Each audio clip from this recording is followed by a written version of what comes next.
This evening's reading is taken from Esther chapter 4, and this can be found in the church Bibles in front of you on page 503. When Mordecai learned of all that had been done, he tore his clothes, put on sackcloth and ashes, and went out into the city, wailing loudly and bitterly. But he went only as far as the king's gate, because no one clothed in sackcloth was allowed to enter it. In every province to which the edict and order of the king came, there was great mourning among the Jews, with fasting, weeping, and wailing. Many lay in sackcloth and ashes. When Esther's eunuchs and female attendants came and told her about Mordecai, she was in great distress. She sent clothes for him to put on instead of his sackcloth, but he would not accept them. Then Esther summoned Hathach, one of the king's eunuchs, assigned to attend her, and ordered him to find out what was troubling Mordecai and why. So Hathach went out to Mordecai in the open square of the city in front of the king's gate. Mordecai told him everything that had happened to him, including the exact amount of money Haman had promised to pay into the royal treasury for the destruction of the Jews. He also gave him a copy of the text of the edict for the annihilation, which had been published in Susa, to show to Esther and explain it to her, and he told him to instruct her to go into the king's presence to beg for mercy and plead with him for her people. Hathach went back and reported to Esther what Mordecai had said. Then she instructed him to say to Mordecai, "All the king's officials and the people of the royal provinces know that for any man or woman who approaches the king in the inner court without being summoned, the king has but one law, that they be put to death, unless the king extends the gold scepter to them and spares their lives. But 30 days have passed since I was called to go to the king." When Esther's words were reported to Mordecai, he sent back this answer: "Do not think that because you are in the king's house, you alone of all the Jews will escape. For if you remain silent at this time, relief and deliverance for the Jews will arise from another place, but you and your father's family will perish. And who knows but that you have come to your royal position for such a time as this?" Then Esther sent this reply to Mordecai: "Go, gather together all the Jews who are in Susa and fast for me. Do not eat or drink for 3 days, night or day. I and my attendants will fast as you do. When this is done, I will go to the king, even though it is against the law. And if I perish, I perish." So Mordecai went away and carried out all of Esther's instructions. Thank you so much, Rob. Good evening. Good evening. Don't look too excited. It's me up here. My name's Callum. I'm part of the church family here and church staff team. I'm so excited as well to be sharing with you from Esther 4. As you might have just noticed from the reading, this is a pretty epic story, and it's starting to get hot, yeah? It's starting to get a little intense. This is in some ways the turning point, the hinge of the whole book of Esther. And our hero, Esther, starts to show a little bite, I guess you could say. She starts to come into her place. And it needs a little explaining, because we just start in straight with a very depressed guy. If you look at chapter 4, verse 1, when Mordecai learned of all that had been done, he tore his clothes, put on sackcloth and ashes, and went out into the city, wailing loudly and bitterly. So this is because of the decree in chapter 3. Let me just give you a little recap, a small recap of Esther so far. The Hebrews, God's chosen people, have been taken into exile. They are now in the kingdom of Persia, and a gigantic empire with 127 provinces. So rich, so lavish that the king can have a half-a-year party and then have a 7-day party, just rewarding the people who helped organize said half-a-year party. But the queen of Xerxes the king refused to come and be kind of shown off to all the men when the king called her. So he decided with his advisors to kick her out and have a new queen. And in fact, they had a beauty pageant. And this is where it gets gruesome, where they gathered all the most beautiful women, virgins in the kingdom. They had to go through a beauty treatment process and basically then sleep with the king, and he chose one as queen. It's awful. It's rough. But Esther, a Jew, a Hebrew, won the competition. Not that she really, it wasn't a competition you signed up for, like Love Island or something. This was not something she wanted to be part of. And now, an enemy of the Jews, a guy named Haman, has a real beef with them. And he's convinced the king. To be honest, it didn't take much convincing. I think the king was more just about, let's get to drinks, to sign an edict that says that all of the Jews and all of the kingdom can be exterminated on a certain day. So it makes a bit of sense that Mordecai seems a bit upset, doesn't it? He tore his clothes, put on sackcloth and ashes, and went out into the city wailing loudly and bitterly. He's going throughout the city, can you imagine, with these rough clothes and ashes over his face, and just yelling and crying. We see in the verse just before in chapter 3, verse 15, the king and Haman sat down to drink, but the city of Susa was bewildered. So you can see all the Jews kind of mourning and crying out, and what are we to do? This is hopeless. And the rest of the city as well going, where did that come from? This is confusing. So we go on, verse 2. He went on as far as the king's gate, because no one clothed in sackcloth was allowed to enter it. And in every province to which the edict and order of the king came, there was great mourning among the Jews, with fasting, weeping, and wailing. Many lay in sackcloth and ashes. It's dire. It's desperate. It's not looking good for the people of God. And you notice Mordecai, he goes to the king's gate, but he stops there. He doesn't go any further, because you're not allowed to be upset or sad or mourning in the king's land. All is happiness. Everything is awesome, if you like the Lego movie. No crying. But he stops there. He's in that area because Esther's servants surely can spot him as well. So we have the decree. And next, we have the dilemma. Verse 4, when Esther's eunuchs and female attendants came and told her about Mordecai, she was in great distress. She sent clothes for him to put on instead of his sackcloth, but he would not accept them. He refuses the clothes. Now, some people say that, this is Esther. She's off in her ivory tower. She's gotten so far distant, she doesn't know what's going on. All the Jews in the area are weeping and crying, and she's just gotten so into palace life that she sees, that's a bad outfit. Here, I saw you're upset, but this will fix it. Have some nice clothes. But I don't think that's actually what's going on, though it's true. Esther has been distanced from her people. But she didn't choose that. She was forced into that.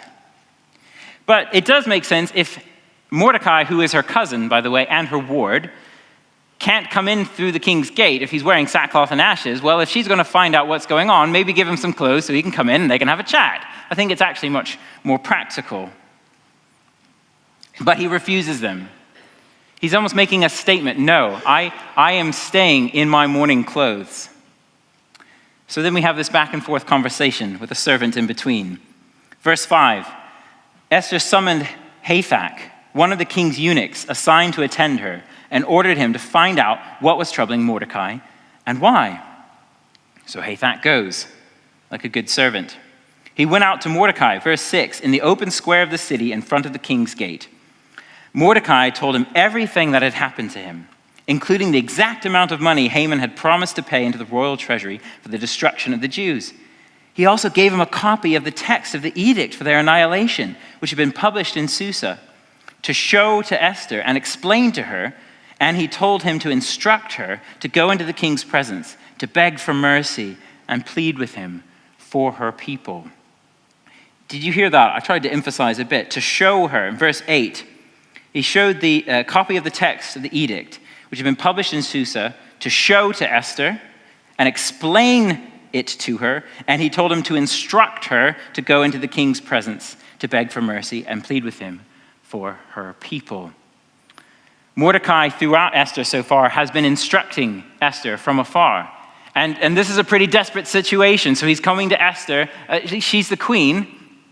You can do something. But here's a catch.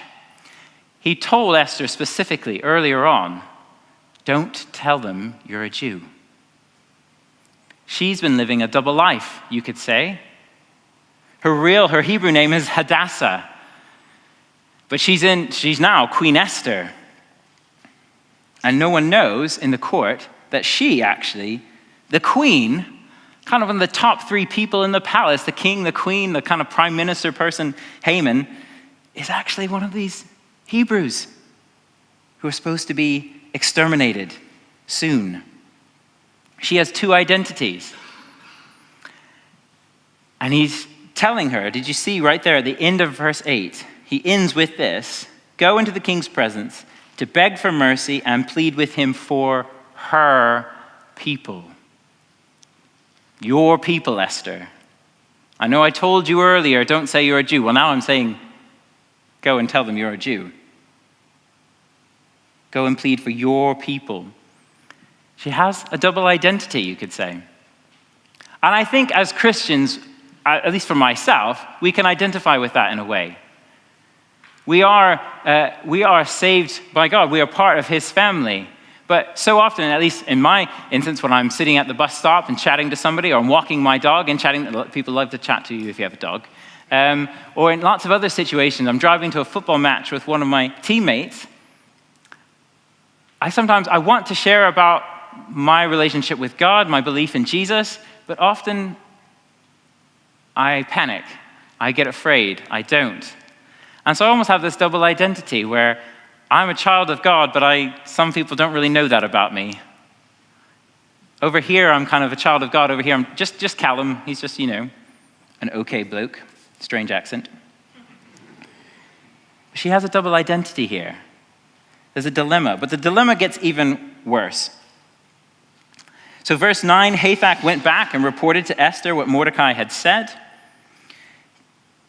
By the way, just an aside, but isn't it interesting, poor Hathach going back and forth. And I wonder if an eyelid jumped up even a bit when he learned that the queen is a Jew, or if he's just British stoicism kind of back and forth doing my job. Hathach went back and reported to Esther what Mordecai had said. Then she instructed him to say to Mordecai, all the king's officials and the people of the royal provinces, aka you too, Mordecai, know that for any man or woman who approaches the king in the inner court without being summoned, the king has but one law, that they be put to death, unless the king extends the gold scepter to them and spares their lives. But 30 days have passed since I was called to go to the king. So there's a big problem. You can't go to the king unless he calls you. And if you do, you're supposed to be put to death. Unless the king looks up and goes, yeah, you're a friend. I'll extend the gold scepter to you this time. Don't do it again. But I'll let you off this time. It's all right. Now you might think, she's the queen. She was chosen in a beauty pageant of tons of women. The king chose her to be the queen, so good standing, right? And then there's this kind of brutally honest last bit, the end of verse 11. 30 days have passed since I was called to go to the king.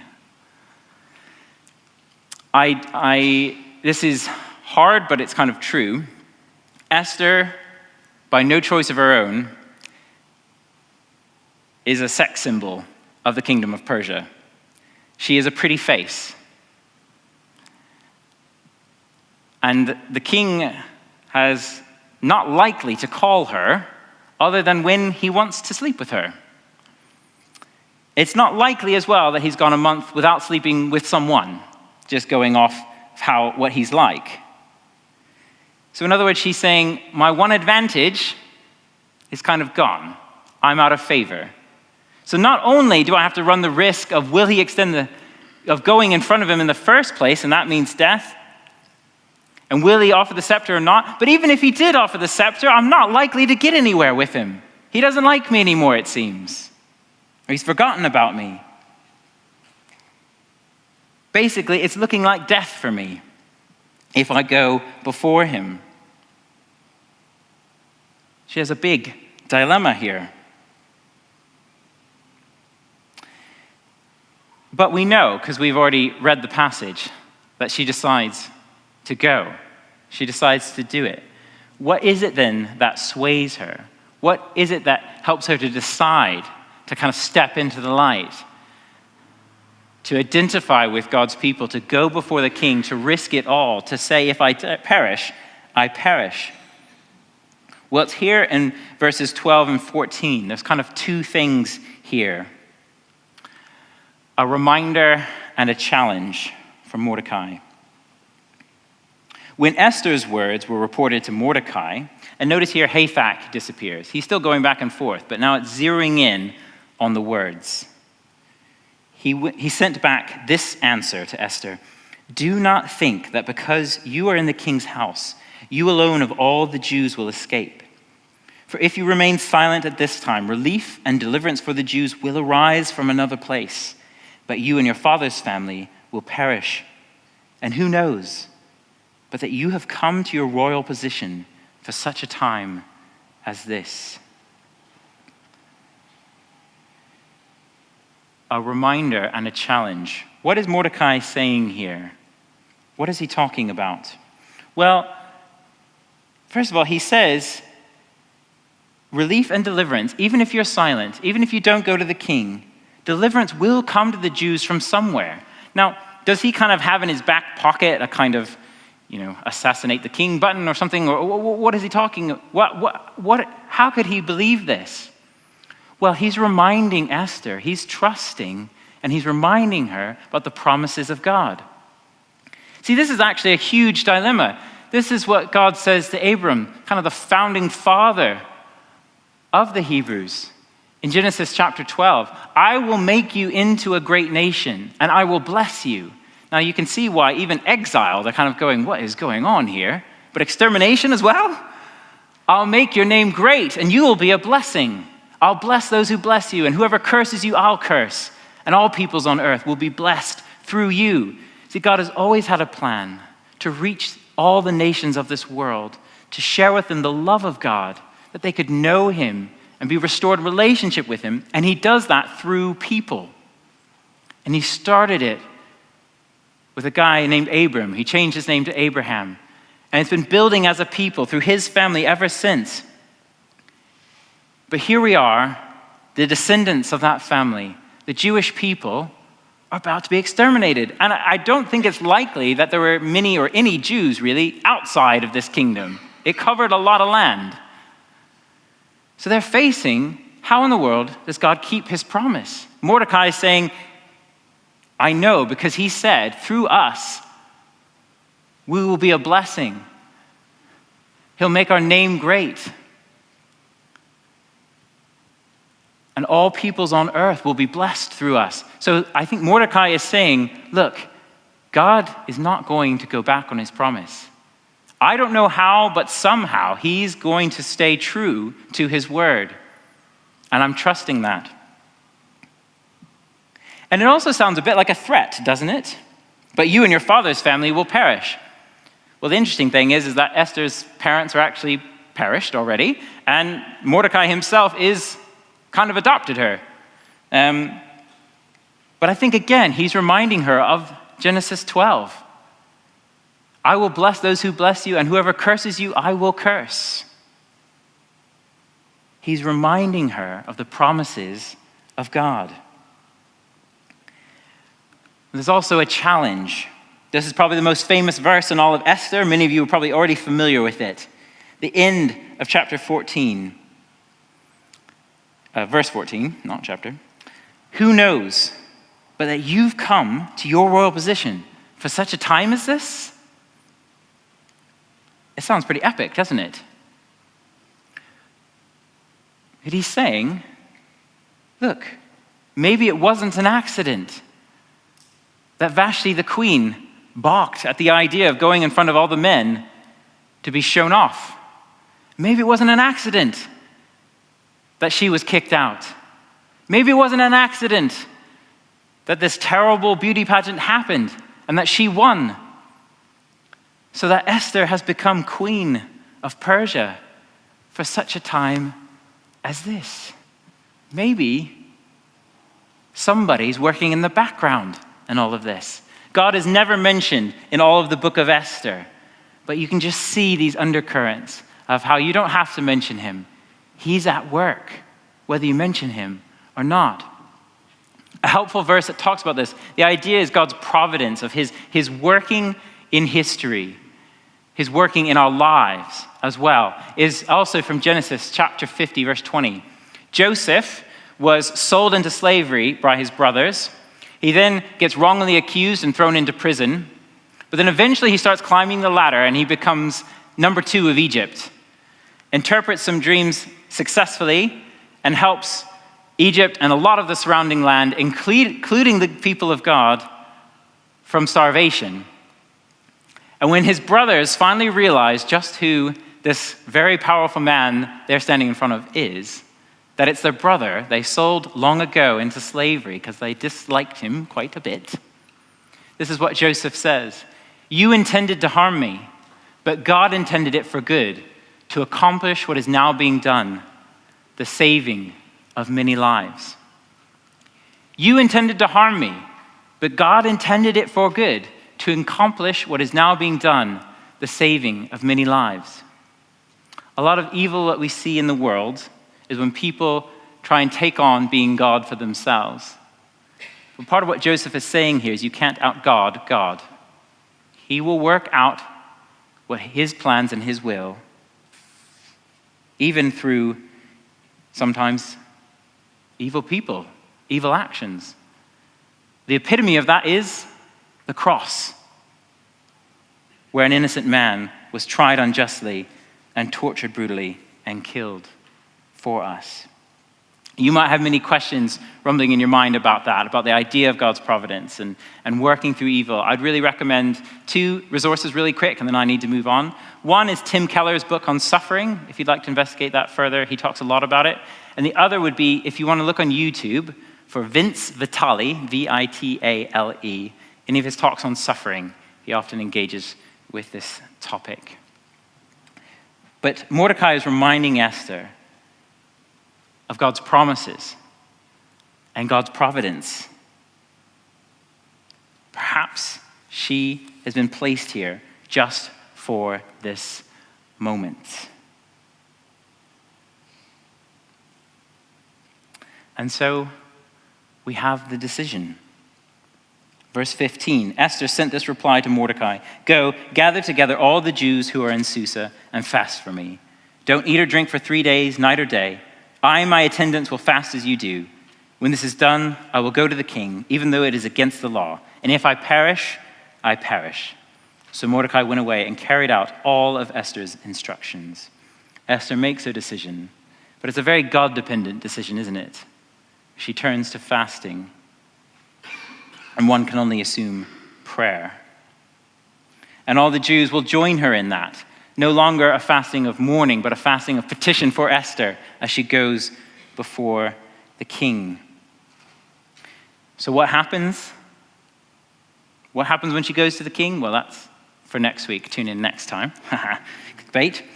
But what about for us? What does this all mean for us? I just want to give you 3 things. And the first one is that Esther points to Jesus. If you think about that, someone going before the ruler of the land, interceding for God's people, a rescue line, though it risks death itself. Doesn't that remind you of Jesus? Esther would have been, I think, in her 20s at this point. Jesus was just a few years older. Both facing judgment and death. Both walking into a seat of human power. Both seemingly powerless, going just on their own. No use of force. Both representing, coming for the people of God. Esther, imperfectly, she doesn't always make right decisions, but believes God's covenant promise. Jesus, the perfectly obedient Son of the Father. Esther fasted. Jesus prayed heart-wrenching prayers in Gethsemane. Esther said, "If I die, I die." Jesus said, "Not my will, but your will be done." Esther faced possible death. Jesus faced certain death for us. Esther points to Jesus. And I don't know about you, but as I think about Jesus and how in some ways he's an even greater Esther, it makes me want to worship him. It makes me want to say, thank you, Jesus. So if that's you too, you can thank him now. Go for it. No time like the present. Esther points to Jesus. And second, God is at work in our lives. Trust him. God is at work in our lives. Trust him. You see, none of us probably, I'm assuming, are going to be put in a position quite like Esther, going before the most powerful person in the world, risking death just by coming in the door and saying, "Excuse me." But it's still true that in all of our lives, God is at work. And sometimes we can feel, gosh, I can't see that in my job or in my neighborhood, or my friend group. Maybe you don't even like your job, your neighborhood, your friends group, where you are. But who knows? But maybe you've been brought to that place for such a time as this. Maybe God has been actually preparing you and giving you the gifts and the personality he's given you for that place, to represent God's people in that place, to share God's truth in that place, to stand for God in that place. Who knows? Maybe he's been preparing Callum Harkrader for the Above Our Church football team for such a time as this.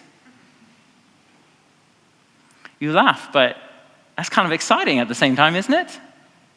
There's meaning to where you are and who you are with God over it all. Will you trust him?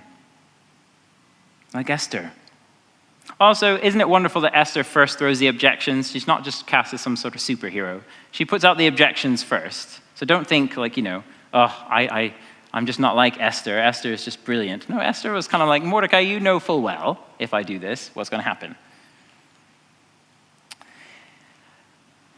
God is at work in our lives. Trust him. And finally, through Jesus, we are the people of God. Identify with him. I mentioned that kind of identity crisis in a way, you could say, for Esther. Does she identify with the people of God or not? What is she to do? And I think so often for us, we feel fear, we feel shame, we feel some sort of block in our throat whenever there's an opportunity to talk about God or about faith. We feel suddenly a huge rumbling in our stomachs. Maybe it's just me. You all are looking like, no, that doesn't happen to me. We feel lots of barriers and blockades to being a Christian in everyday life. It's just talking about God. I just want to encourage you, if you're a Christian, it makes sense that once in a while, I'm not saying every other word, you would talk about Christ. See, if a person's a baker, I expect them to talk about baking a whole lot. I'd be surprised if Mary Berry and Paul Hollywood didn't talk to me about baking. If somebody's a dog lover, like me, they talk about their dog a lot. If somebody's a Christian, even if society kind of gets a little nervous around religious talk, It's expected, surely, you talk about Christ once in a while. It's okay. In fact, it's normal and natural to talk about Jesus. We don't have to be silent. And even if pressure comes to not talk about it, we'll talk about him occasionally anyway. He's Jesus. He's amazing. He's awesome. Identify with him. If you've put your trust in him, you are now part of the family of God. Live like it. But also be excited about it. I'll close with this. Look at verse 17 again. So Mordecai went away and carried out all of Esther's instructions. Seems like, that's just reporting the facts, isn't it, surely? This is actually the first time in the book of Esther that Esther tells Mordecai what to do. Every other time so far, Mordecai is telling Esther, do this, don't do that. Don't tell him you're a Jew. Tell him you're a Jew now. But now Esther has decided, right, I'm doing this. I'm going to identify as one of the people of God. I'm going to trust his promises. And if I die, I die.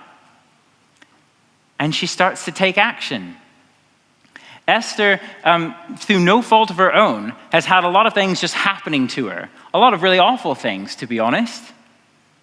But when she embraces God's calling on her life, she starts to call some of the shots herself. She starts actually leading the people of God. And from this point forward, Esther is referred to as Queen Esther 14 times in the book of Esther. 13 of them are after verse 17 of chapter 4. A coincidence, maybe? I don't think so. I think there's something exciting that we come alive when we embrace that maybe we have been prepared for such a time as this. Maybe God is with us and for us. That we can come alive and become the people we were meant to be. No longer just having things happen to us, but living an exciting life for God's kingdom, for God's glory. The decree, the dilemma, the decision. Maybe you want to look at these just for a moment. Is one of them particularly God speaking to you about? And let me pray as the band comes up.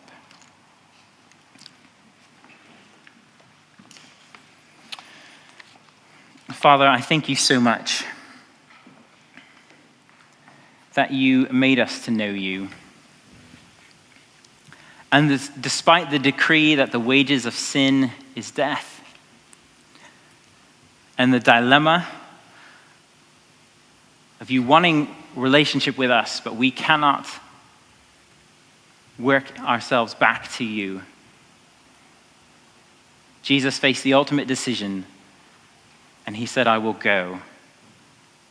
And in your judgment, and in your justice, and in your mercy, and in your love, you rescued us so that we can live in the promises and the providence of God. Help us to know these truths. Help us to know this deep down inside of us, I pray. In Jesus' name, amen.